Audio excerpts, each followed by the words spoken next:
Wow, bersemangat. Nah, kita masih ingat di dalam Efesus pasal yang keempat. Ya, pagi hari ini kita mau belajar, mendengar, dan menangkap firman Tuhan, isi hati Tuhan buat setiap kita.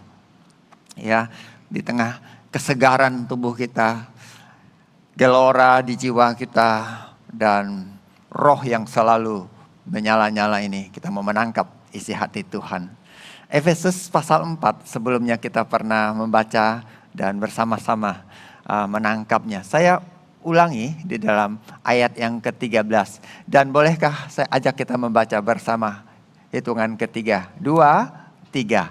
Sampai kita semua telah mencapai kesatuan iman dan pengetahuan yang benar tentang anak Allah, kedewasaan penuh dan tingkat pertumbuhan yang sesuai dengan kepenuhan Kristus. Amin. Wow.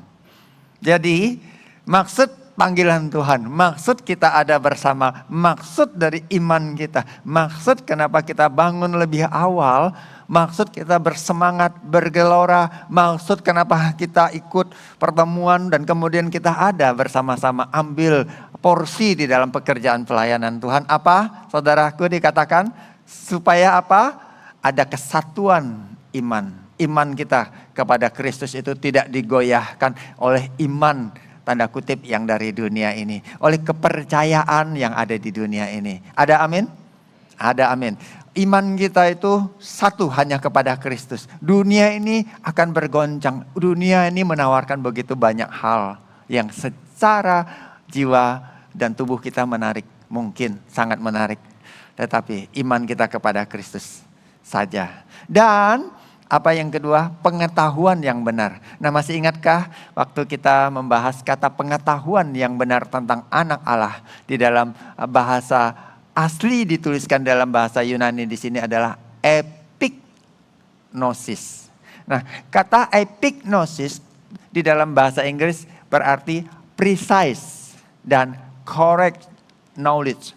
Tenang, kita tidak sedang belajar bahasa Inggris di dalam Celebration Sunday, ya, itu juga bahasa Inggris. Di dalam pertemuan bersama-sama, pertemuan ibadah kita ini. Ya, tetapi saya selalu memakai bahasa Indonesia di awal dan ada bahasa Inggrisnya buat orang-orang yang muda mungkin yang nggak ngerti, pura-pura nggak ngerti bahasa Indonesia. Jadi itu untuk menolong. Jadi untuk oma, om dan tante tidak pernah diabaikan. Yang nggak ngerti artinya itu bukan buat engkau. Ada amin? Bahasa Indonesianya sudah ada. Jadi kita tidak hal-hal seperti itu dipersoalkan. Saya ulangi ya, dikatakan apa? Tepat kata precise itu. Tepat. Dan correct knowledge itu pengetahuan yang benar. Tepat kata pengetahuan yang benar tentang anak Allah adalah pengenalan. Kita mengenal Tuhannya itu tepat. Jadi maksud kita bersama-sama agar kita mengenal Tuhannya tepat, tidak salah. Amin. Baru iman kita tidak digoyahkan. Nah, banyak orang nggak tepat.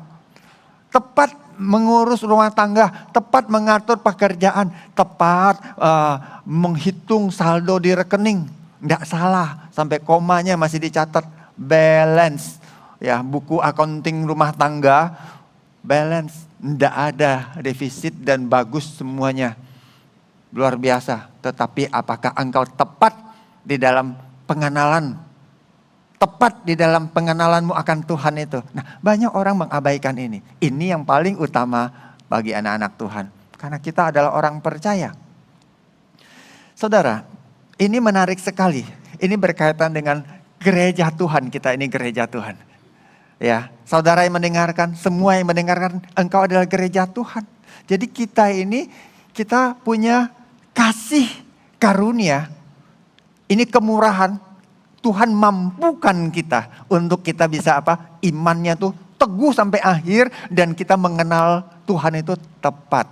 Itulah namanya rohani. Secara rohani kita mengenalnya. Bukan hanya secara duniawi.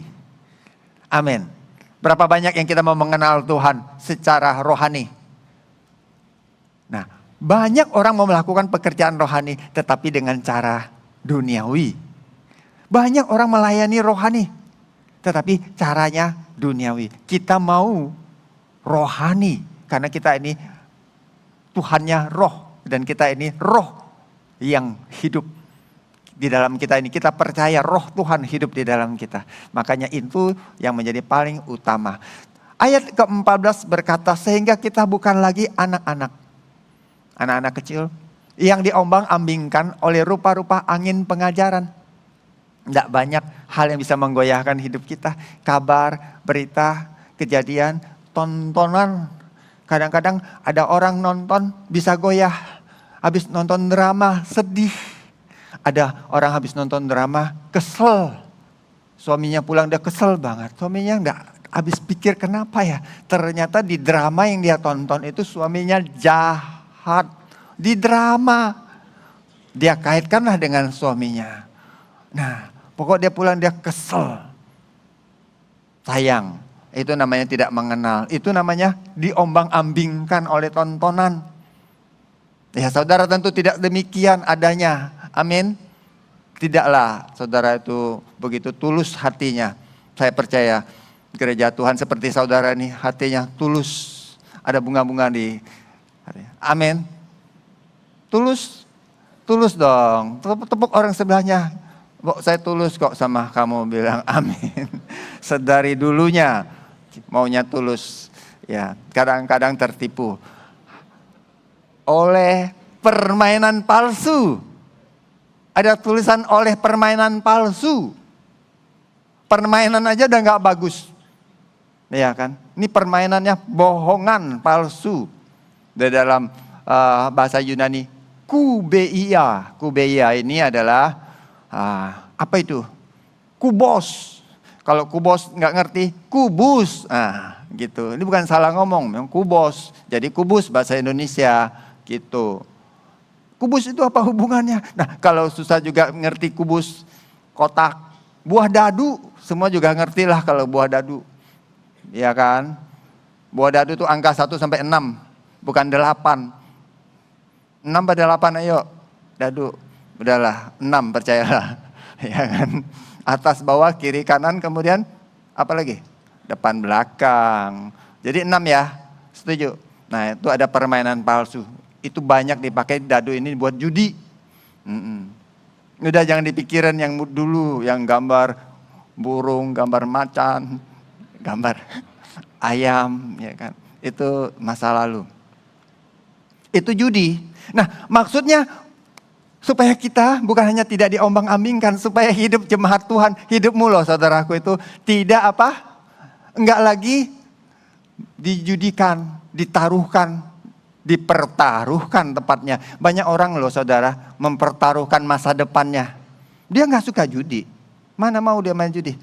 Apalagi pergi ke kasino, gak mau dia. Iya kan? Kalau yang masih pergi, ya mungkin lain. Tapi saudara kan tidak. Benar. Saudara bilang gak apa-apa dong kan dapat nginep kamar gratis. Yang penting gak main. Sudahlah yang kayak gitu gak usah dinikmati. Amin. Sayanglah sayang. Saudara banyak dunia ini yang bisa disayangkan. Tapi ingat nanti ya Tuhan tidak menyayangkan hidupmu. Tuhan itu lebih sayang sama saudara. Jadi permainan palsu itu menjadikan hidup kita itu tidak bisa tepat secara rohani. Itu maksudnya. Dan Tuhan mau kita itu mengenal Dia. Mengenal Dia dengan benar. Kita tidak mau mempertaruhkan hidup kita, masa depan anak-anak kita. Kalau saudara mau lebih paham, ada orang saudaraku sengaja mengkonsumsi. Mungkin bukan lagi obat-obat terlarang, tadinya obat-obat yang baik. Tetapi hanya untuk apa? Menjaga stamina. Untuk menjaga dia agar bisa tertidur dengan benar. Jadi demi itu dia mengkonsumsi. Sehingga efeknya membuat hidupnya, tubuhnya, saudaraku ketagihan. Dan kemudian tentu efek sampingnya banyak. Itu juga adalah apa? Mempertaruhkan hidupnya. Gitu loh. Agar kita paham. Banyak ada orang mempertaruhkan masa depan anak-anaknya. Mengerti? Dengan membiarkan mereka. Gitu. Namanya judi ya saudara. Kalau saudara belum paham judi, saudara nggak usah pergi, nggak usah main maksud saya. Tapi biar tahu itu 50-50. Maksudnya apa? Ya, 50-50. antara benar atau salah, kena atau tidak. Gitu loh, itu namanya main judi. Dan kemungkinan banyak yang nggak kena. Kalaupun kena ada pajaknya. Gitu. Jadi sudah pasti kalah duluan. Nah, sama kalau hidup kita mempertaruhkan ya hidup kita. Itu kita sudah kalah duluan. Apalagi mempertaruhkan hidup. Sengaja mengeraskan hatinya. Ya, tidak mau melepaskan pengampunan ya, atau mau dengan gayanya sendiri. Itu namanya memperjudikan hidupnya. Karena Tuhan sudah memberikan kita kemenangan. Ngapain kita lagi bertaruh? Menang atau kalah, siapa yang benar, siapa yang salah, itu loh maksudnya saudara. Karena kita sudah diberikan kemenangan, kita ini pemenang. Gitu. Amin saudaraku. Seperti dikatakan Efesus 2 ayat yang ke-6 bahwa apa? Kita telah dibangkitkan bahkan sekarang loh. Ini bukan future, bukan masa depan. Firman di dalam Efesus pasal 2 itu, ya, itu kita sekarang sudah dibangkitkan. Ciptaan baru itu kan sekarang. Dibangkitkan itu sekarang. Cuman nanti menerima yang lebih maksimalnya. Tetapi kita perlu melihat hidup kita sekarang sudah ada tempat bersama dengan Kristus. Makanya kita bisa datang ke tahta kasih karunia. Kalau kita hidup dengan pola cara kita berpikir bahwa kita ini terbatas, artinya kita sedang tertipu tadi itu. Ya, mempertaruhkan hidup kita.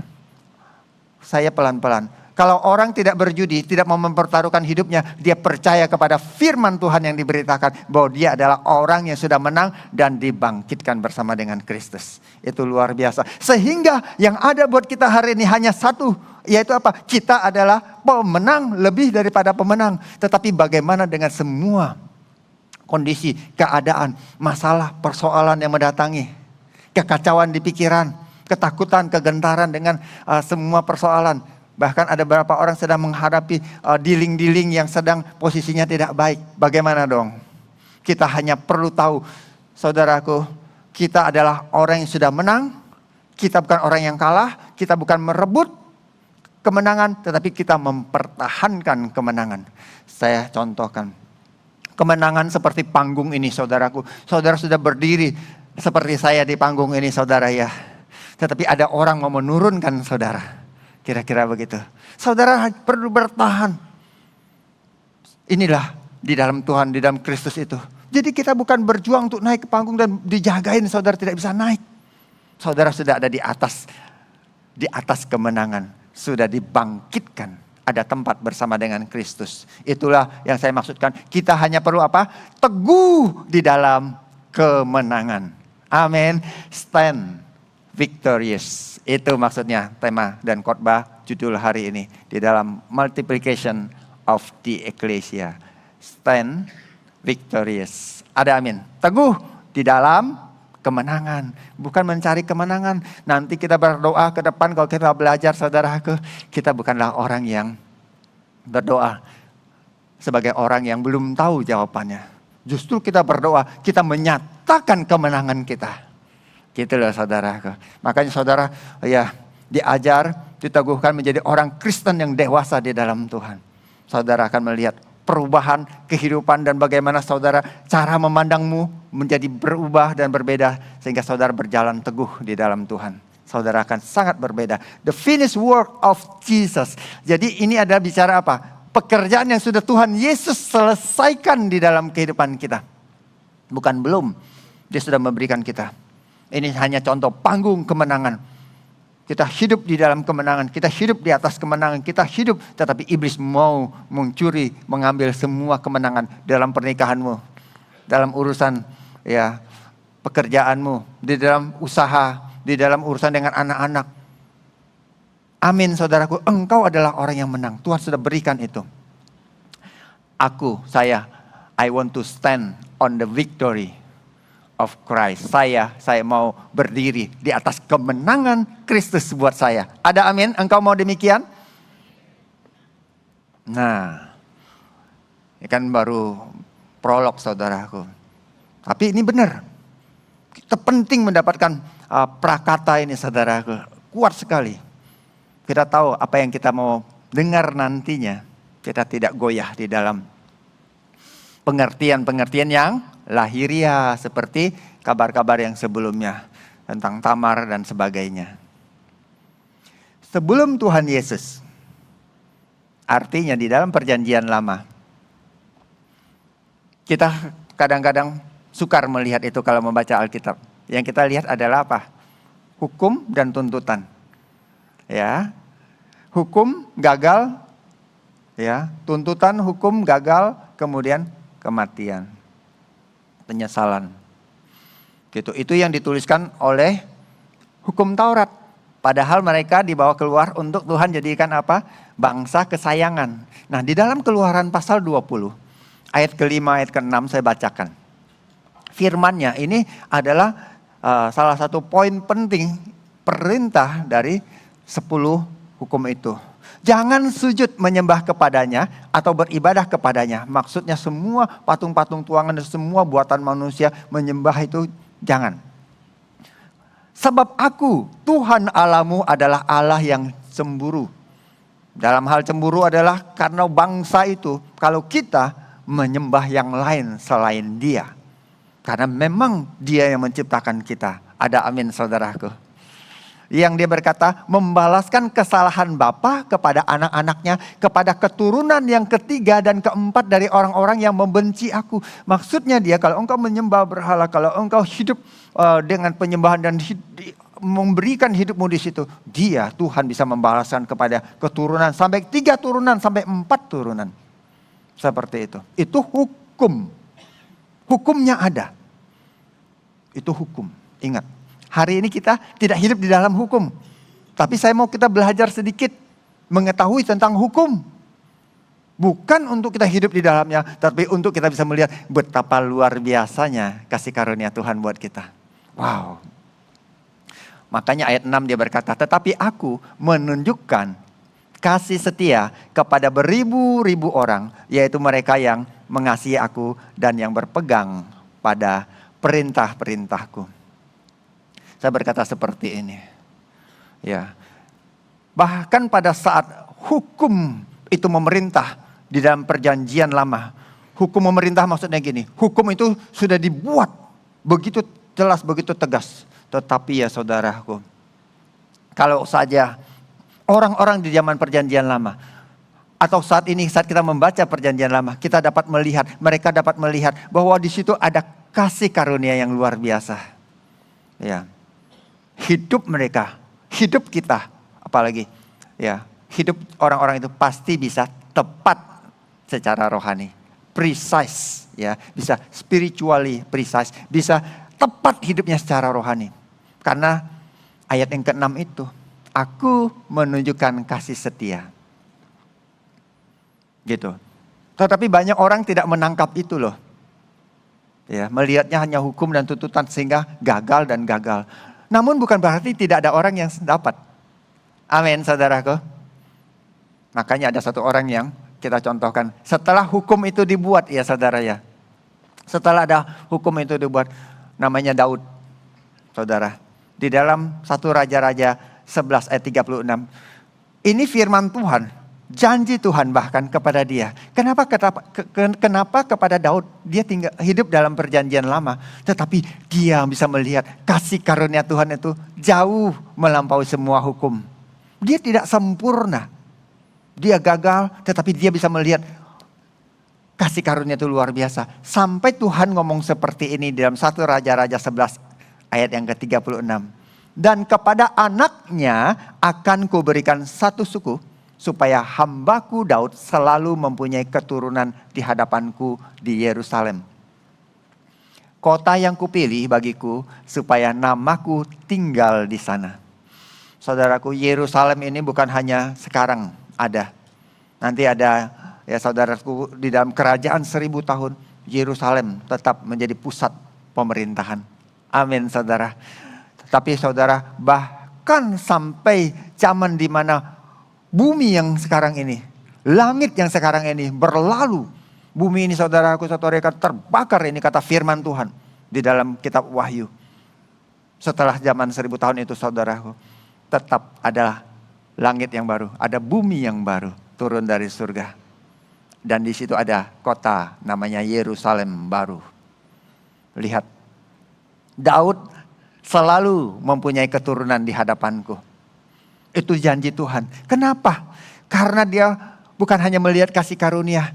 Karena apa? Karena dia hidup dan tinggal di dalam kasih karunia. Itu luar biasa saudaraku. Janji Tuhan kepada Daud itu saudaraku. Sekalipun Daud itu terbatas dan dia ada cacatnya saudaraku. Tetapi hatinya, ketulusannya, kesungguhannya kepada Tuhan. Hatinya tidak pernah menyimpang dari Tuhan. Namun ya saudaraku, iblis kan dengar ya. Di perjanjian lama Tuhan Yesus kan belum datang. Dengar loh perkataan Tuhan kepada keturunan Daud. Dia tahu artinya nanti penyelamat, juru selamat itu akan datang dari dia. Dia menangkap berbahaya buat iblis itu saudaraku. Makanya segala macam cara dia usahakan untuk membatalkan janji Tuhan terhadap Daud. Karena dia tahu Daud itu hatinya begitu sungguh-sungguh kepada dia. Kepada Tuhan. Dia buat keturunan Daud itu kacau, menyembah berhala. Biar mendapatkan kutuk sesuai dengan hukum yang ditulis dalam Kitab Keluaran pasal 20 tadi. Sehingga keturunannya dikutuk dan hidup di dalam kutuk dan hancur. Dan tidak ada lagi keturunan. Kira-kira seperti itu. Agar juru selamat tidak bisa datang. Itu pekerjaan si jahat. Dia mau menggagalkan kasih karunia yang Tuhan berikan. Yang Tuhan percayakan kepada Daud.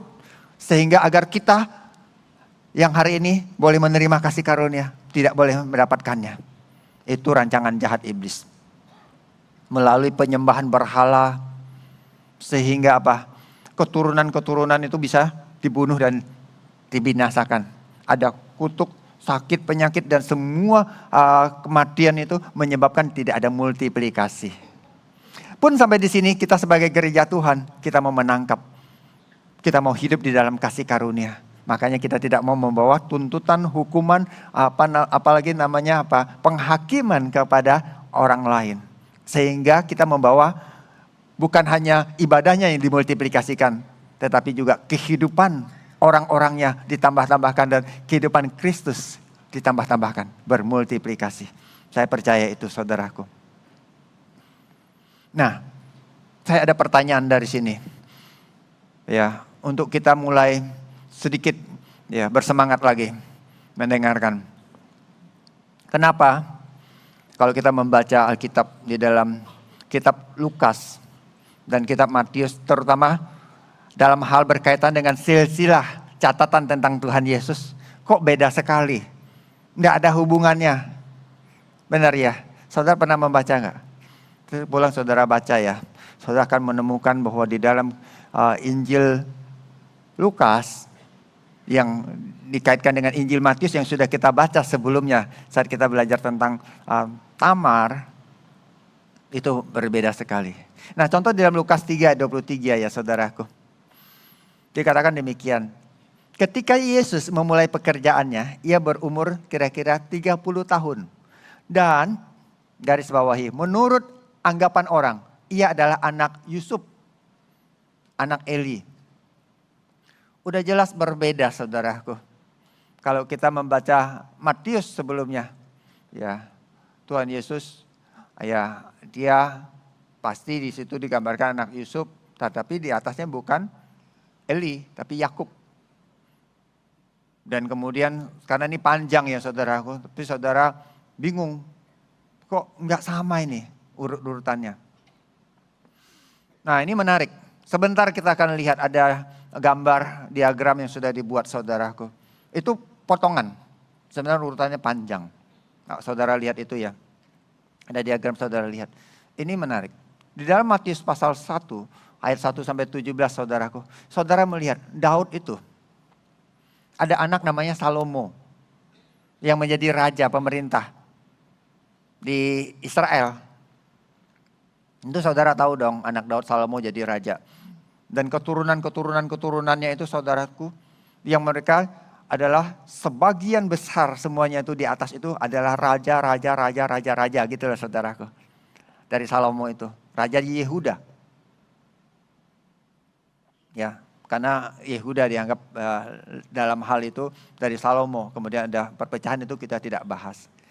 Dan kita akan menemukan terakhir lahirlah Tuhan Yesus dari Yusuf. Itu adalah struktur genealogi. Adalah apa? Itu seperti garis keturunan. Silsilah gitulah saudara. Tetapi saya melihat ini adalah satu jalur, namanya jalur hukum. Kenapa jalur hukum? Karena itu berdasarkan ketetapan hukum Taurat dibuatkan. Jalur itu ditulis oleh Matius. Makanya di sini saudara akan menemukan ya di dalam Matius di struktur itu saudara lihat ada 3 yang warna merah. Saudaraku. Ada Ahazia, Yoas dan Amasya. Itu saudara tidak akan temukan di dalam kitab Matius. Yang saudara lihat adalah Yoram, nanti anaknya Uzia. Itu satu hal. Kalau saudara baca di dalam surat Tawari, di dalam catatan sejarah Tawari, itu tidak seperti itu. Jadi Matius sendiri pun mencatatnya tidak persis. Saudara mengerti? Jadi sebenarnya bapaknya Uzia itu bukan Yoram, tetapi Amazia. Dan bapaknya Amazia itu Yoas. Dan di situ ada Ahazia, baru Yoram. Ada 3 yang ditarik keluar. Itu satu hal yang nanti kita akan lihat. Menarik. Tetapi kalau kita membaca di dalam kitab Lukas pasal 3, 23 dan 38 ya saudaraku. Saya memberi nama ini jalur kasih karunia. Tadi hukum, berdasarkan hukum. Catatan hukum yang cocok, yang layak, masih hukum bisa diterima, masuk. Yang tidak masuk.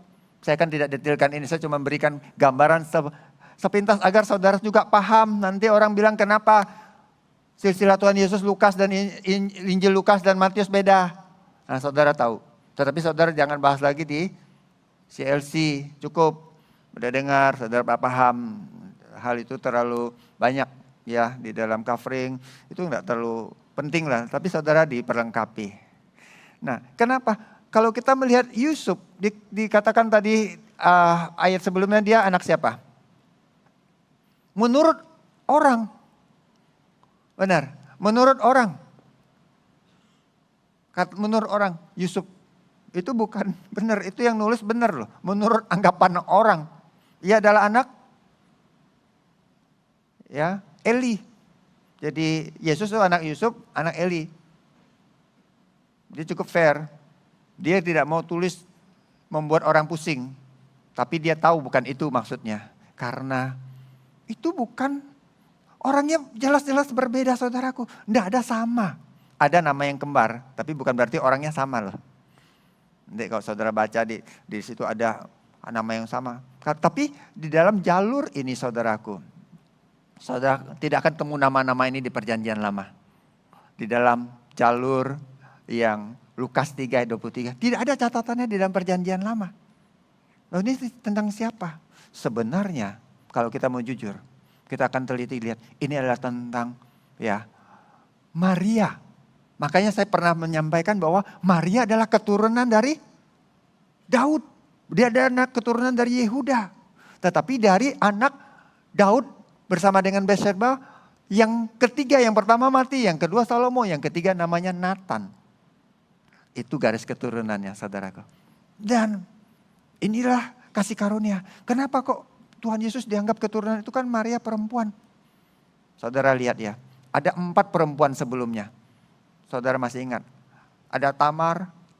Tamar kan nyamar jadi pelacur. Yang benar-benar pelacur siapa saudaraku? Siapa? Nah Rahab, benar. Kemudian ada lagi perempuan namanya Ruth. Kemudian satu perempuan dibilang istrinya Uria. Bathsheba itu. Perempuan yang keempat. Semuanya ada di situ. Makanya kurang satu perempuan dan dituliskan itu adalah gerejanya. Kita. Maria lah di sini yang melahirkan Tuhan Yesus. Karena memang Tuhan Yesus bukan datang dari laki-laki. Mereka tidak bisa berkata Yesus anak Yusuf. Nanti kita akan lihat. Pun kalau saudara membaca saudaraku dalam Alkitab ini sangat menarik. Saya menemukan ternyata saudaraku. Ya, keturunan dari salah satu raja namanya Yoyakim, saudaraku. Keturunannya dikutuk dan tidak akan ada anak laki-laki. Maksudnya ada anak laki-lakinya, tapi anak laki-lakinya tidak akan dicatat dan tidak akan ada pemerintahan. Makanya bukan dari Yusuf. Yesus bukan dari Yusuf, tetapi secara hukum harus ada Yusufnya. Kan tidak mungkin seorang perempuan melahirkan sendiri. Paham saudaraku? Secara hukum dia tidak boleh cacat. Itu luar biasa. Tetapi ingat, kita adalah oleh kasih karunia. Karena Yesus bukan dari seorang laki-laki, tapi dari benih ilahi yang dikandung oleh Maria.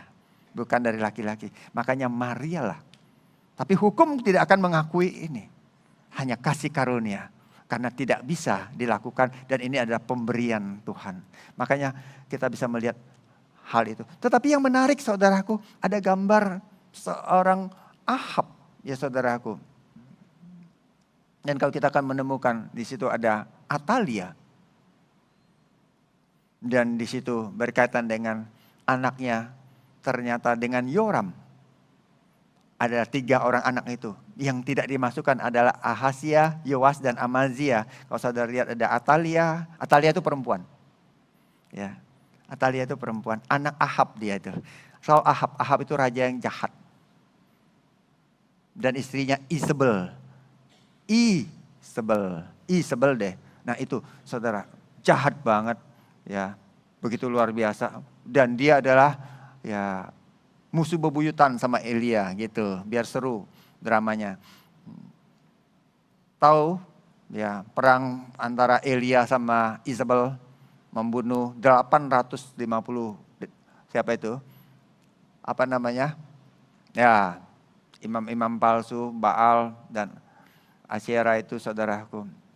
Jadi menikahlah dia kawin dengan Yoram, menghasilkan anak. Ya, kita sampai di situ dulu sudah. Kita lihat sekarang. Makanya di dalam Matius tadi saya berkata ayat ke-8 pasal 1. Asa memperanakan Yosafat, Yosafat memperanakan Yoram, Yoram memperanakan Uzia. Sedangkan kalau kita membaca, ketiga orang hilang. 3 generasi bukan 3 orang. Wow. Secara garis keturunan Matius itu ada kesalahan tetapi secara hukum. Dia tidak boleh cacat hukum. Kenapa sih dihilangkan? Jadi Yoram anaknya apa? Ada Ahazia, Yoas, dan Amazia. Kemudian baru Uzia. Kenapa sih di skip gitu loh saudaraku. Mari kita akan lihat ceritanya seperti ini di dalam 2 Raja-Raja. Pasal 8 ayat 16. Dalam tahun kelima zaman Yoram, anak Ahab, Raja Israel. Ahab yang jahat itu. Pada waktu itu Yosafat, Raja Yehuda. Jadi itu kerajaan sudah ada 2. Ya. Yoram, anak Yosafat, Raja Yehuda menjadi raja. Yosafatnya mati, sekarang yang jadi raja Yoram. Ayat 18. Ia hidup menurut kelakuan raja-raja Israel seperti yang dilakukan keluarga Ahab. Karena dia menantu dari Ahab. Dia menikah dengan anaknya Ahab yang bernama Atalia. Ya, jadi walaupun dengarnya bagus Atalia ya. Nah, namanya bagus. Tetapi kurang bagus maknanya. Sebab yang menjadi istrinya adalah anak Ahab. Ia melakukan apa yang jahat di mata Tuhan. Sudah jelas ya sekarang firman-Nya. Jadi sekarang kita temukan Yoram Raja Yehuda. Dia beristri anak dari Ahab namanya Atalia. Dan dia punya anak Atalia ini namanya Ahazia. Ya. Atalia anaknya Ahazia. Perempuan yang anak dari Isabel itu Atalia. Atalia punya anak Ahazia yang menjadi raja. Ya, Ahazia ini adalah anaknya dari Atalia. Sudah cukup jelas. Apa yang salah dengan Atalia ini? Sehingga keturunan setelah dia, 3 ini dihilangkan. Gitu loh ceritanya. Sampai di sini bisa menangkap ya. Kenapa ada 3 generasi tidak dimasukkan di dalam jalur hukum. Itu pertanyaannya. Tentang perbedaan tadi sudah paham Injil ini. Sekarang ada persoalan baru. Persoalannya kita menemukan ada 3 generasi yang tidak dicatat oleh Injil Matius. Mana boleh. Itu penting sekali. Apa yang salah? Gini saudaraku. Sekarang 2 Raja-Raja pasal 11. Dikatakan begini, ketika Atalia, yaitu ibu Ahazia, melihat bahwa anaknya sudah mati, maka bangkitlah ia membinasakan semua keturunan raja. Sampai di sini kita mau berhenti. Jadi saudaraku, saat Yoram itu menikah dengan anak Ahab namanya Atalia, semua kejahatan dari Isabel, dari bapaknya Ahab itu, dia bawa kepada kerajaan Yehuda. Dari keturunan Salomo ini dalam hal ini. Ya saudaraku. Dan membuat bangsa itu sujud menyembah kepada Baal sejadi-jadinya. Gitu. Dan dalam hal itu Yoram juga berbuat jahat, suaminya itu yang menjadi raja. Dan kemudian punya anak namanya Ahazia. Ahazia juga begitu jahat karena ibunya namanya Atalia itu begitu jahat. Nah, Atalia itu sendiri saudaraku, arti namanya adalah dia sepertinya melihat dibuat Tuhan menderita. Jadi dia menderita karena Tuhan. Tapi dalam pengertian yang negatif. Kenapa? Karena di zaman dia Ahab bersama dengan Isabel bermusuhan dengan Elia, kita paham itu. Ada 3 tahun lebih kekeringan yang luar biasa. Saudara masih ingat. Jadi sepertinya Tuhan berbuat jahat kepada dia. Itu arti namanya dia. Sepertinya penderitaannya itu datang dari Tuhan. Dan orang yang hidup benci sama Tuhan. Bisa paham gak? Seumur hidup kebencian ditaruhkan di dalam dia. Bencinya kepada Tuhan. Itulah saudaraku. Ada gak orang yang hidupnya menolak dan mengabaikan Tuhan? Benci sama Tuhan, melawan Tuhan. Tetapi dia buat sejadi-jadinya untuk menyembah berhala, menyembah segala patung-patung buatan manusia. Dan kemudian terlebih menyembah Baal. Ini hal yang luar biasa jahat. Tetapi suaminya di raja meninggal, digantikan oleh anaknya. Anaknya saudaraku belum lama memerintah, mati di dalam satu pertempuran dipanah oleh orang-orang yang bernama Yehu, saudaraku, yang Tuhan pakai untuk memusnahkan Ahab dan Isabel. Karena dia bergaul dengan keluarga itu karena mereka adalah saudaraan. Apa yang terjadi berikutnya? Ini menarik.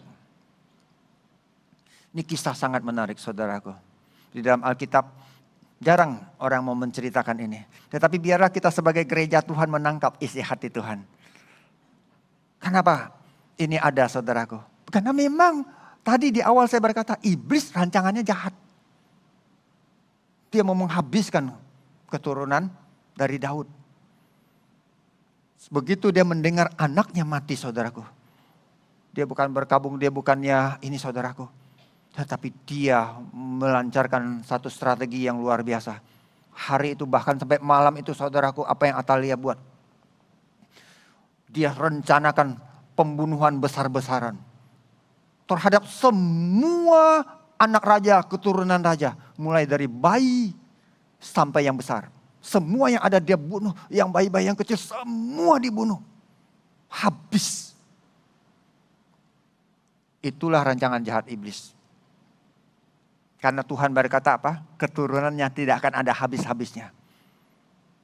Iblis memakai manusia. Mau memusnahkan janji Tuhan.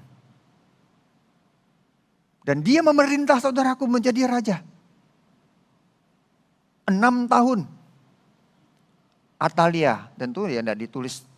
Karena dia bukan apa-apa, dia bukan siapa-siapa. Dia perempuan lagi saudaraku. Di perjanjian lama itu kan tidak ada perempuan menjadi raja di Israel itu saudaraku, di Yehuda. Gitu. Dia berpikir, iblis itu saudaraku sudah selesai semuanya melalui Atalia. Itu kegelapan, zaman kegelapan dari keturunan Daud yang tidak dibukakan.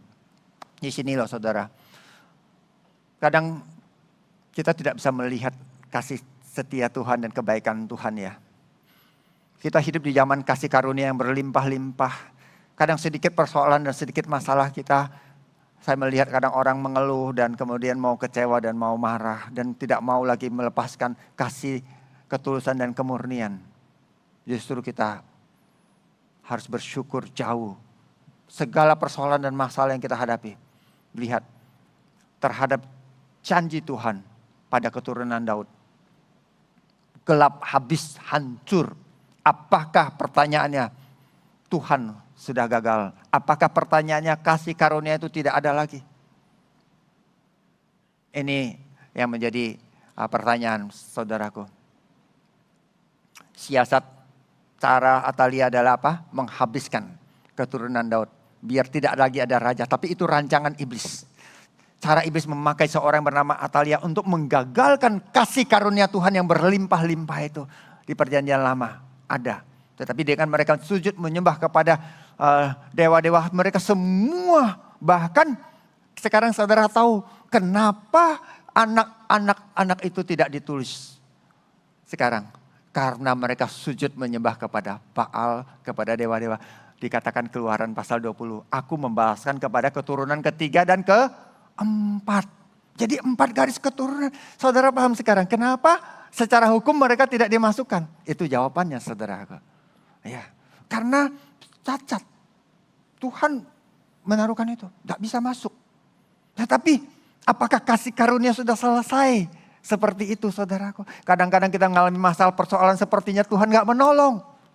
Kadang-kadang engkau merasa Tuhan sudah mengabaikan hidupmu. Engkau sudah terlalu jauh jatuh. Apakah Tuhan sudah meninggalkan umatnya? Tuhan tidak pernah meninggalkan engkau. 6 tahun dia memerintah kerajaan Yehuda dengan segala kejahatannya. Tapi saudara, kalau kita membaca ya baik-baik. Ada seorang yang bernama Yoseba. Yoseba itu perempuan. Arti namanya adalah The Lord has sworn. Tuhan telah bersumpah, Tuhan telah berjanji, Tuhan telah menetapkan. Itu arti kata Yoseba, seorang perempuan. Dia juga anak raja tapi dia perempuan. Ya saudaraku, dia malam itu sebelum terjadi pembunuhan itu, apa yang dia lakukan? Ya, dia mengambil Yoas. Siapa Yoas ini? Yoas ini anak raja yang masih bayi umur 1 tahun. Nama Yoas itu artinya adalah given by the Lord. Artinya pemberian Tuhan. Dia bawa, dia selamatkan. Dia sembunyikan, dikatakan dia menculik dia dari tengah-tengah anak-anak raja yang hendak dibunuh itu. Memasukkan dia dengan inang pengasuhnya, ya, inang penyusunya ke dalam gudang tempat tidur. Dan menyembunyikan dia terhadap Atalia sehingga dia tidak dibunuh. 6 tahun dia disembunyikan. Tetapi bukan hanya di tempat itu. Setelah itu dikeluarkan, dia dibawa ke rumah Tuhan. Suaminya Yoseba namanya Yoyada. Yoyada artinya the Lord knows. Tuhan tahu. Tuhan mengetahui. Itu Yoyada. Suami dari Yoseba ini akhirnya menyembunyikan anak itu, yaitu Yoas. Pemberian Tuhan itu. 6 tahun di rumah Tuhan. Dia adalah pewaris tahta dari kerajaan Daud. Dan 6 tahun berselang saudaraku. Yoyada mempersiapkan rencananya. Dan mengaturkan dan kemudian memberitahu secara rahasia bahwa masih ada anak raja. Masih ada ahli waris yang sah. Yang hidup. Dan diaturkan dan semuanya dan pada waktunya ditetapkan. Rakyat, pemuka-pemuka, orang-orang mereka diaturkan untuk datang ke rumah Tuhan. Dan mereka menyaksikan bagaimana anak raja itu ada saudaraku memegang perjanjian Tuhan. Dan disitulah dia diurapi sebagai raja. Dan bersuka cita mereka semua. Luar biasa. Karena apa? Kegelapan. Karena apa? Karena kejahatan semuanya ternyata saudaraku Tuhan dia teguh dengan perjanjiannya. Dia memberikan perjanjiannya. Ternyata Tuhan tidak meninggalkan umatnya. Dan Tuhan tahu apa yang terjadi. Kalau engkau boleh mendapatkan kasih karunia. Kalau engkau sebenarnya hidupnya bukan orang yang kalah. Kalau engkau sesungguhnya adalah orang yang sudah di mana Tuhan berjanji untuk engkau bisa menerima semua kemurahan, kebaikan, kasih dan setia di tengah-tengah kondisi yang paling buruk, terburuk dari hidupmu. Saudaraku, Dia ada buatmu. Tadi malam hampir tengah malam saudaraku, seorang teman lama saya. Ya saudara, sudah 30 tahun tidak pernah jumpa tentunya. Sejak kuliah, lulus. Ya, kondisinya sangat terpuruk dia cari saya saudaraku. Ya, saya bicara banyak hal. Dia berkata kondisi semua diceritakan seperti itu. Tapi saya sebenarnya melihat masih banyak pengharapan. Tapi dia begitu terpuruk. Terutama dalam hal keuangan. Ya, untuk persoalan kehidupan pertolongan itu bukan persoalan untuk menolong dia. Tetapi dia melihat hidupnya sudah begitu hancur. Padahal dia anak Tuhan. Dia percaya kepada Tuhan. Saya menceritakan ini. Agar kalaupun dia mendengar sekarang ada kasih karunia dan ada pengharapan. Belum selesai. Sepertinya hidupnya sudah tidak ada menolong, tidak pertolong. Dia bilang sudah 2 tahun dia tidak ada pertolongan dari manapun. Sampai dia ingat kepada saya dan mencari saya untuk mendapatkan pertolongan. Ya tentunya untuk menceritakan banyak hal juga. Nah saudaraku, pertolongan itu ada buat hidupmu. Dia ada. Tuhan itu berjanji. Dia apa?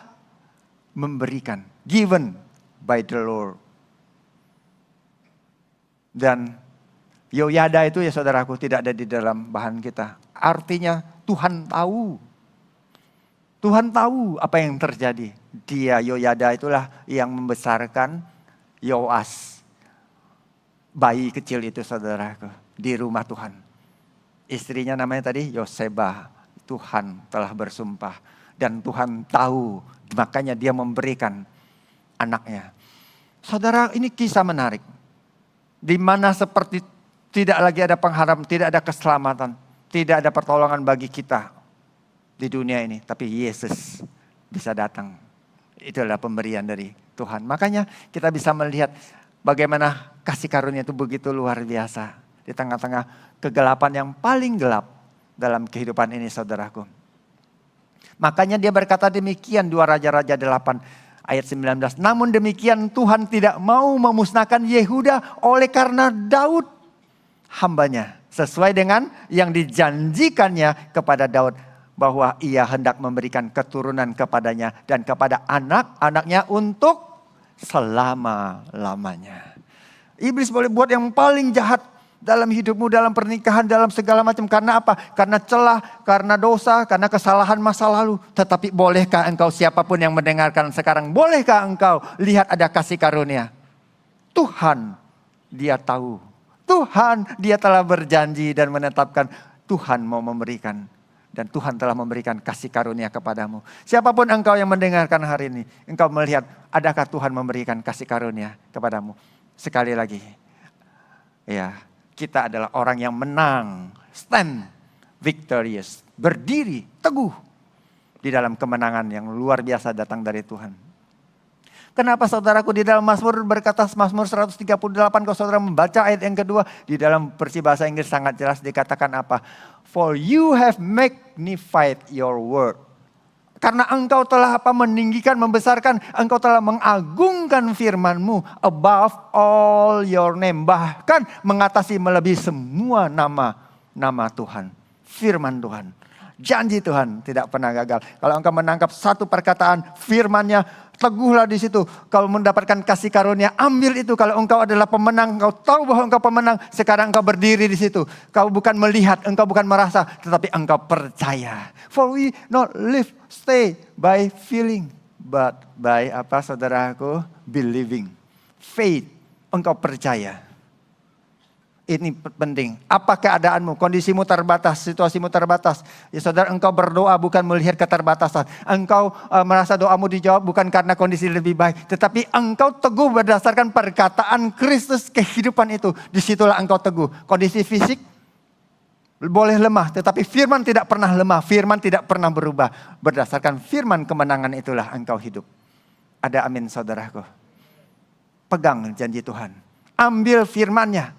Ya saudaraku, lalu mereka menangkap perempuan itu pada waktu ia masuk ke istana raja dengan melalui pintu bagi kuda. Dibunuhlah dia di situ. Perempuan itu namanya Atalia. Saat dia, saudaraku, melihat teriakan-teriakan ada seorang muda umur 7 tahun di dalam rumah Tuhan, saudaraku. Dia dibesarkan di ruang kudus, saudaraku. Di situ saudara diteguhkan pelataran itu, semua orang sudah diberitahu bahwa ternyata masih ada keturunan Daud yang hidup. Dan mereka begitu sukacita. Ternyata ada pengharapan dari kegelapan yang paling gelap di Yehuda, saudaraku. Di Yerusalem itu, saudaraku, ada pengharapan. Mereka menangis, mereka bersukacita. Ternyata ada seorang muda dan dia memegang firman Tuhan di tangannya. Umur 7 tahun. Dan rakyat dikumpulkan, mereka semua, saudaraku, terharu menangis. Kenapa? Karena sejak zaman Atalia, kegelapan demi kegelapan. Setiap hari orang hanya menaikkan bukan saudaraku korban bakaran bagi Tuhan, tapi dupa kegelapan bagi segala persembahan dan penyembahan mereka.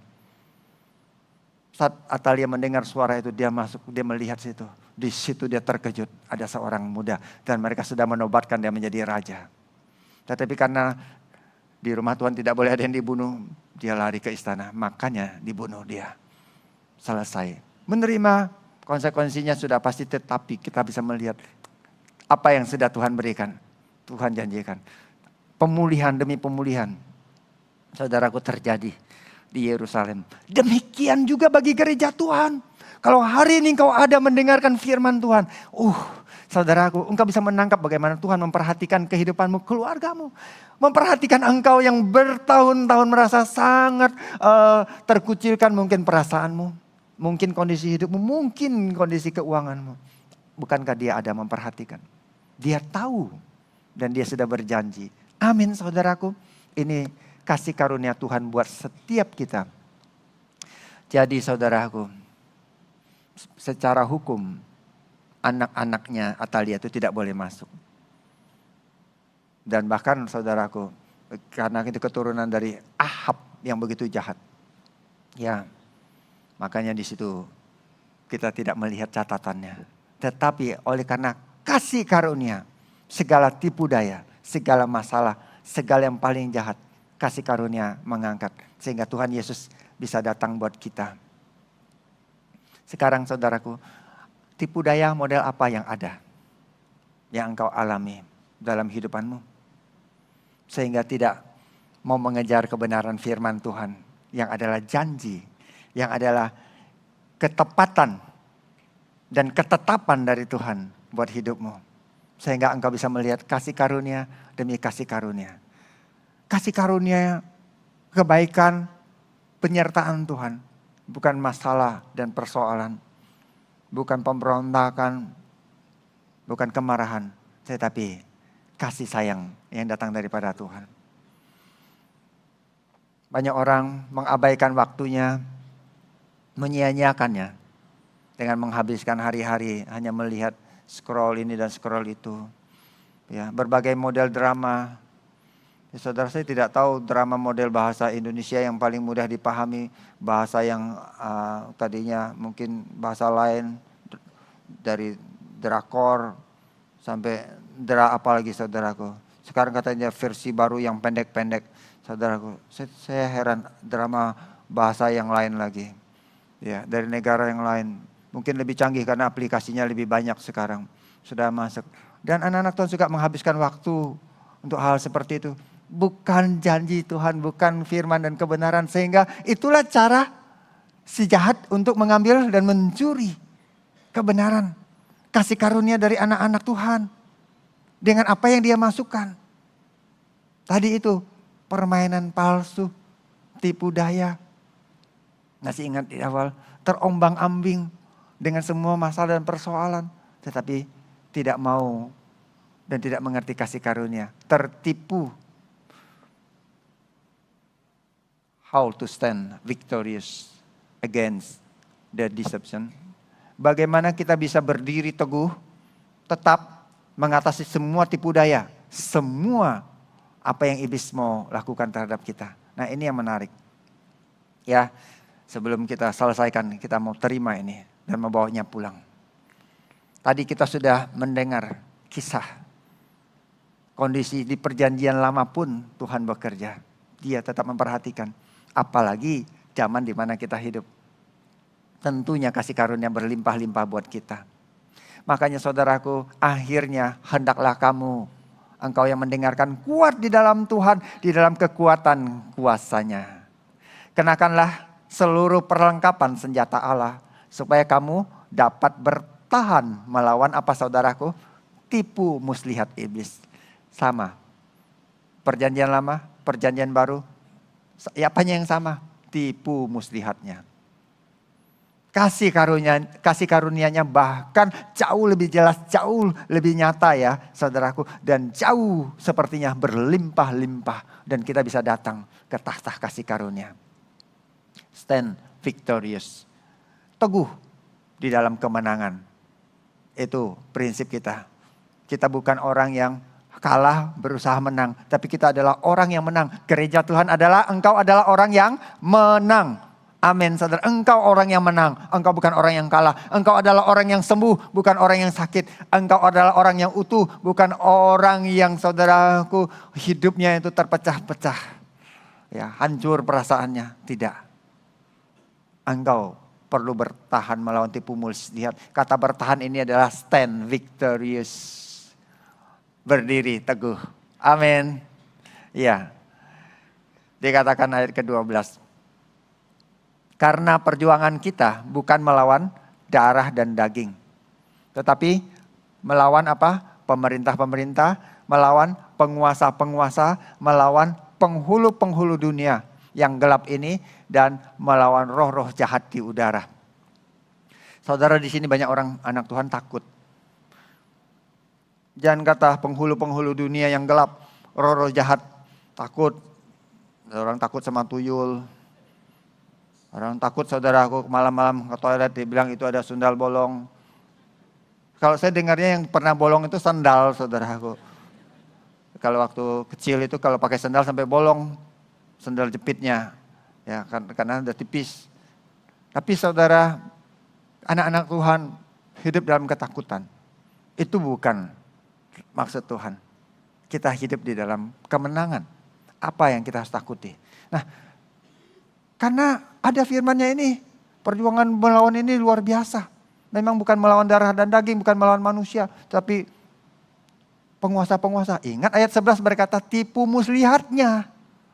Kenapa kok bisa? Karena di dalam Kolose 2 ayat 15 sudah dikatakan apa? Tuhan Yesus telah melucuti. Saudara tahu gak melucuti?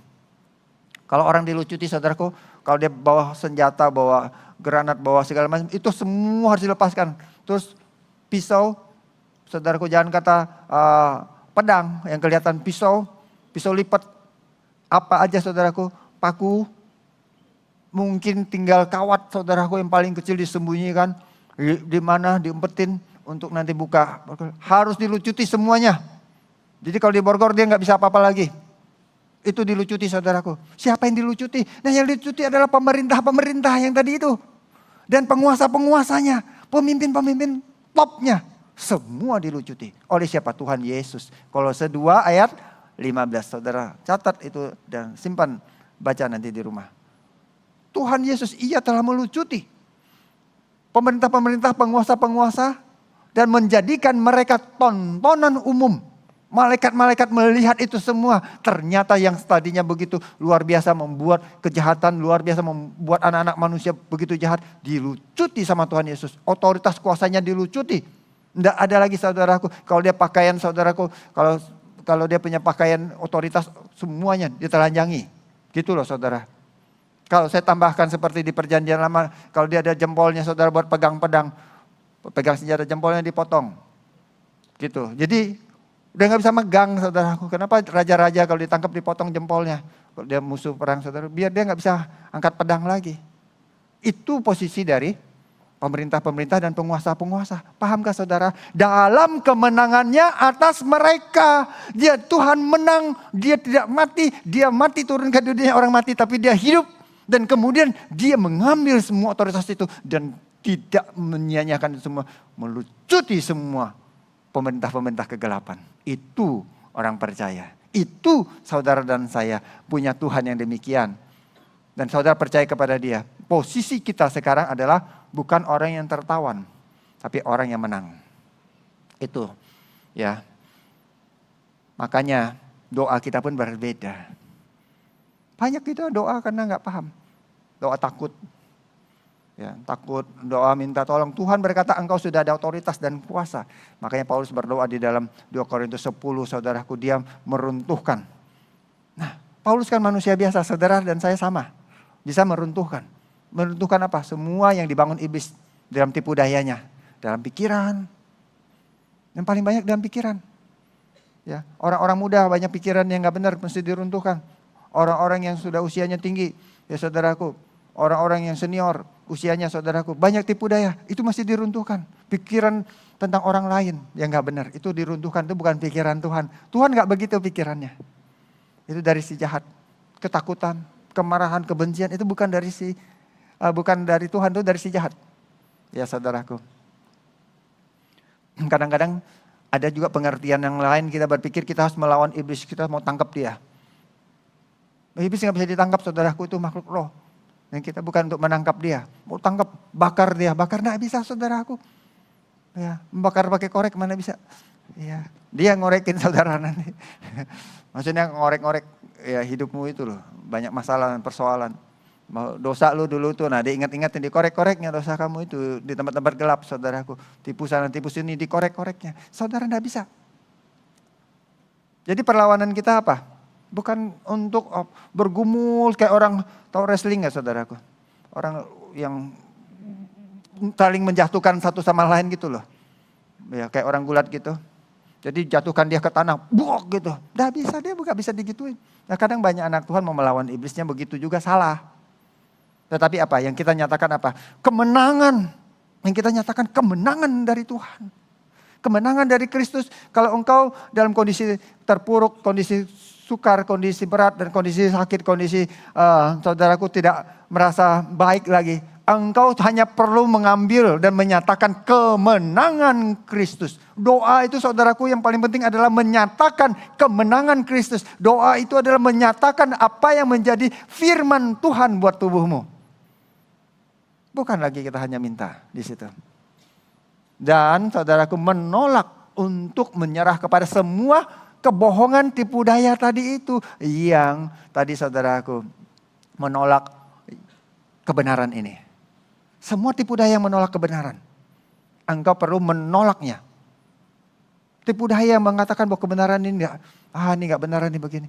Itu kamu kan umurnya tua, kamu kan kurang gizi, ya, kamu karena kebanyakan gizi, ya makanya begini. Enggak, saudara, itu tipu daya. Dan kamu perlu hidup benar sudah pasti. Makanya hidup benar. Hidup di dalam kebenaran. Gitu. Sehingga kita bisa menolak ya. Refusing to surrender. Amin. Menolak untuk menyerah. To lies. Ya, setiap kebohongan. Yang menolak lies, kebohongan. Bohong. Tipu daya itu kita perlu menolak untuk menyerah. Kita jangan menyerah gitu loh saudara. Kepada tipu daya. Ini karena dulu sih kecil miskin, kurang makan, kurang gizi jadi begini. Enggak, jangan berhenti di situ. Amin. Kita bukan orang yang pesakitan. Engkau gereja Tuhan. Tuhan mau pulihkan, kemenangan Tuhan berikan kepadamu. Bangkit di situ. Gitu. Jadi sekarang bagaimana dong? Berdirilah tegap. Bangkit. Saudara mau berdiri tegap?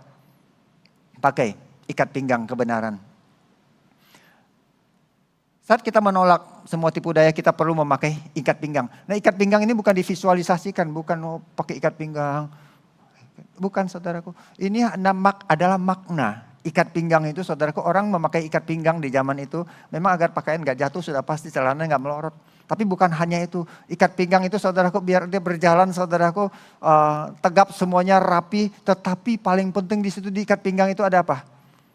Saudara, ada sarungnya pedang.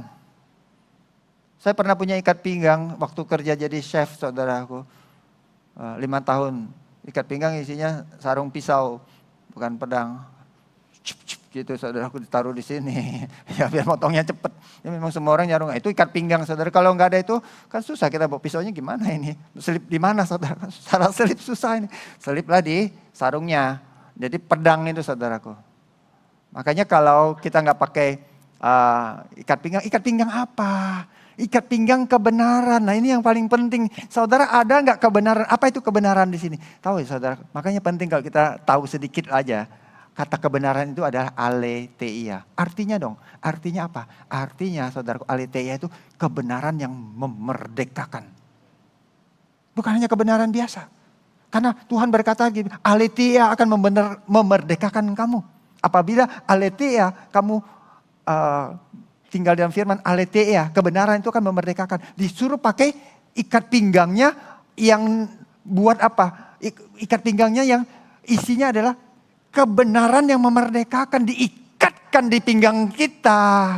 Kan engkau berjalan, ada nggak kebenaran firman yang memerdekakan? Ayo sekarang, saat engkau mendengarkan. Saat di rumah, ada nggak kebenaran yang memerdekakan? Saat kondisi sukar, ada nggak kebenaran yang memerdekakan? Saat engkau konflik suami istri, ada nggak kebenaran yang memerdekakan? Saat merasa menantu lagi jahat, ayo ada kebenaran nggak yang memerdekakan? Misalnya, saudara, mulai agak ragu, ini menantu yang begini salah kawin nih anak gua. Enggak kayak gitu saudaraku. Kebenaran yang memerdekakan. Enggak bisa begitu, udah menikah jangan kita bilang salah. Nanti dia jadi susah, nanti repot urusannya saudara. Amin. Ada kebenaran enggak? Wah, lihat pasangannya, lihat mukanya lagi. Ada kebenaran enggak memerdekakan? Jangan lihat dari dulu lu enggak berubah. Yang ada muka lu makin kayak gini aja. Wah saudara, makin berubah maksudnya mukanya. Ya pasti.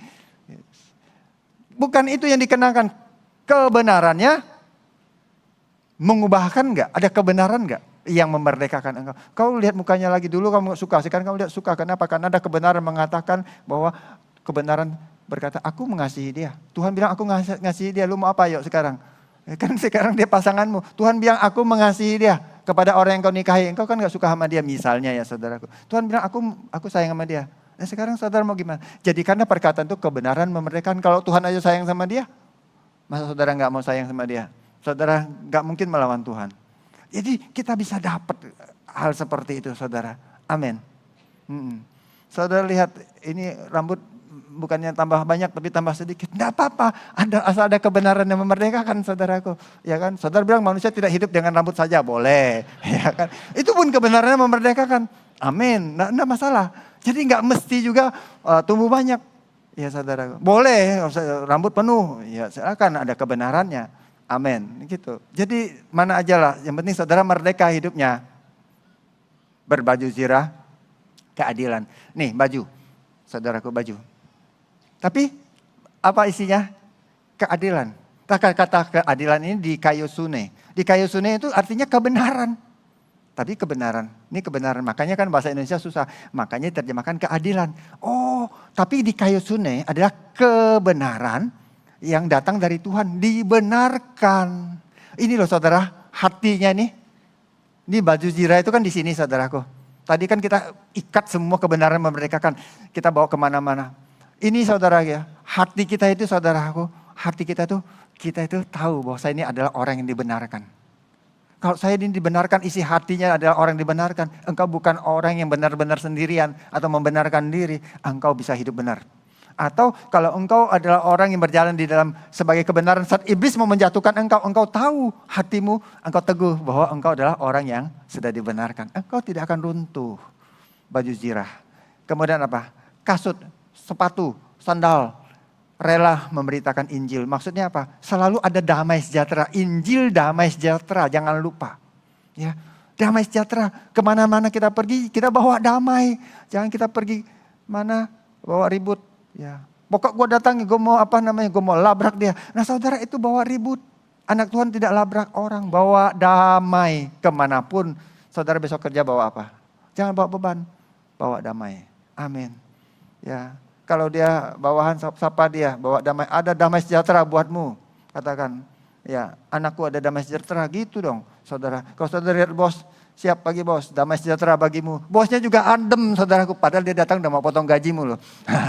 Wah, ini anak dapat nubuatan nih, padahal dia mau marah tadi. Damai hatinya saudaraku, nggak jadi dipotong gaji, malah tambah bonus misalnya. Amin. Bawalah damai itu.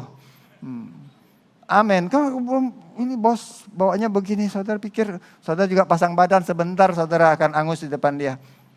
Karena dia pegang kuasa kan. Saudara, damai sejahtera itu bukan hanya di dalam, bawa dipakai biar enggak saudaraku luka kakinya. Gitu loh. Ya, hidupnya enggak terlukai. Pakai. Itu firman Tuhan. Ada amin, ya. Jadi semua kita sukacita, ya. Lihat opa bawa damai, lihat oma bawa damai, lihat cucu, semua ada damai sejahtera. Di dalam keluarga ada damai. Datang semua penuh dengan damai dan sejahtera. Itu sukacita kita. Perisai iman. Perisai iman yang kita perlu bawa. Apa itu perisai iman? Saudaraku, perisai itu pertahanan. Tapi banyak orang bertahan bukan dengan iman. Bertahan dengan hitung-hitungan. Maksudnya, ini saldo tinggal sekian gimana aku bisa bertahan? Nah itu bukan iman. Ya kan, percaya. Atau saldo lagi banyak, kita masih siap bisa bertahan 3 tahun. Nah itu bukan iman, taunya ada masalah. Cuma 3 bulan selesai. Saudara, perisainya iman. Iman itu timbul dari pendengaran akan firman. Ya saudara, jadi kadang-kadang orang gak dapat imannya. Ya komputer nggak berikan kita iman loh saudara. Aku maksudnya pengetahuan di situ. Saudara cari-cari di situ. Firman Tuhan yang memberikan kita iman. Kita dengarkan. Perisai. Jadikan dia yang menundungi hidup kita. Menjagai kita. Kalau engkau berjalan dengan iman dan kepercayaan dalam hidupmu saudaraku. Apapun yang terjadi. Hidupmu dilindungi. Wow. Engkau dijagai. Perisai iman. Dan kemudian taruhkan di jidat. Ketopong keselamatan itu di jidat. Karena jidat kamu berharga dan penting. Karena disitulah jidat ini penting. Karena pikiran semua di situ saudaraku. Perasaan itu semua di situ. Jangan izinkan perasaan pikiranmu tuh gagal paham, gak mengerti, lemah. Dan memikirkan yang gak berguna. Nah, ketopong keselamatan itu di pikiran itu dijagai. Pikirannya tuh memikirkan bagaimana engkau adalah orang yang sudah diselamatkan dari kematian kekal. Bisa melihat betapa berharganya hidupmu itu. Betapa penting dan luar biasanya hidupmu itu. Kalau engkau pakai, engkau keluar ya saudaraku. Sekarang engkau sudah melihat ada kebenaran memerdekakan. Dan kemudian engkau tahu bahwa hidupmu itu dijagai, hatimu itu bersih, tulus dan murni. Dan kemudian setiap panah api iblis engkau bisa gagalkan dengan firman iman, kepercayaan kepada iman. Setiap serangan si jahat. Dan kemudian pikiranmu adalah pikiran bahwa engkau adalah orang diselamatkan. Dan sekarang tinggal satu hal, waktu engkau memakai sepatu dan kerelaan memberitakan Injil damai sejahtera kemanapun engkau pergi. Sekarang engkau punya firman yang disebut pedang roh untuk menyerang. Semua tadi saudaraku diberikan kepada Tuhan yang 4 itu untuk apa? Untuk engkau bertahan. Benar. Karena untuk serangan si jahat tidak bisa melawan engkau. Tetapi ada satu untuk engkau maju. Menebas semua yang mau menjatuhkan engkau dari standing point, dari area kemenangan yang sudah Tuhan berikan. Engkau punya perkataan firman Tuhan. Sehingga perkataanmu itu saudaraku mengarahkan hidupmu. Banyak orang gak tahu kalau perkataan hidupnya itu mengarahkan hidupnya dia. Karena dia berdoa, dia memohon ini dan itu ada keinginan dia. Dia kalau dia tahu bahwa doanya adalah deklarasi firman Tuhan. Sehingga perkataan hidupnya diarahkan oleh doanya dia saudaraku. Hidupnya akan sangat terarah. Akan sangat berbeda. Saya percaya. Firman Tuhan. Ya, pedang roh. Itu adalah perkataan. Bukan perkataan menyakitkan, tapi perkataan yang membuat semua serangan musuh patah. Serangan musuh mundur. Stand victorious.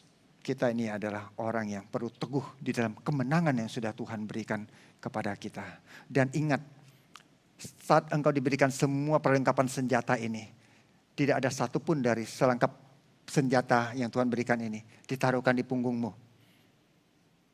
Ya. Apalagi di bagian yang lain. Di bagian belakang. Hanya di depan. Untuk apa? Karena kita. Tuhan mau berani berhadapan dengan semua tipu daya musuh itu. Bukan lari. Tetapi berdasarkan kebenaran. Berdasarkan semua itu. Ya banyak anak-anak Tuhan kan lari. Hidup sendiri. Akhirnya apa? Dipanah dari belakang. Ditombaki. kabur makin kacau. Jangan pernah lari dari komunitas yang benar. Jangan pernah lari dari persoalan dan masalah. Jangan pernah saudaraku takut dan lari dari masalah yang mendatangimu. Masalah apapun itu. Ada kasih karunia Tuhan yang menyertai. Maka put on the armor of God. Put on the armor of God. Stand victorious. Teguh di dalam kemenangan yang begitu luar biasa. Taruhkan semua apa yang sudah Tuhan berikan kepadamu. Jangan lari dari situ.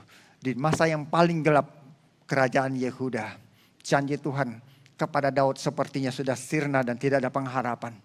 Sepertinya tidak ada lagi keturunan dari Daud yang bisa mewarisi tahta kerajaan seperti yang Tuhan janjikan. Sehingga perkataan Tuhan sepertinya digagalkan dan tidak ada juru selamat itu akan datang untuk menebus kita. Tetapi di kondisi seperti itu masih ada seorang Yoseba yang dia berani mengambil resiko. Yoseba, dia menyembunyikan bayi Yoas itu. Karena itu adalah pemberian Tuhan. Maukah engkau menjadi seperti seorang Yoseba? Apa yang Tuhan janjikan di dalam kehidupanmu, engkau bawa itu. Engkau tumbuhkan, bukan disembunyikan dan dihilangkan, tetapi ditumbuhkan di rumah Allah. Yoyada, Tuhan tahu. Tuhan tahu apa yang terjadi dalam hidupmu. Tuhan tahu apa yang sedang engkau alami. Dia adalah Tuhan yang melihat, dia mengetahuinya, dia memegang perjanjiannya. Jehovah has sworn. Dia telah menetapkan, dia telah berjanji, dia bahkan telah bersumpah. Dia akan memberikan kepadamu. Dia akan memberikan kepadamu apa yang kau sedang nantikan di dalam Tuhan. Lihat hari ini, Tuhan ada dan dia setia.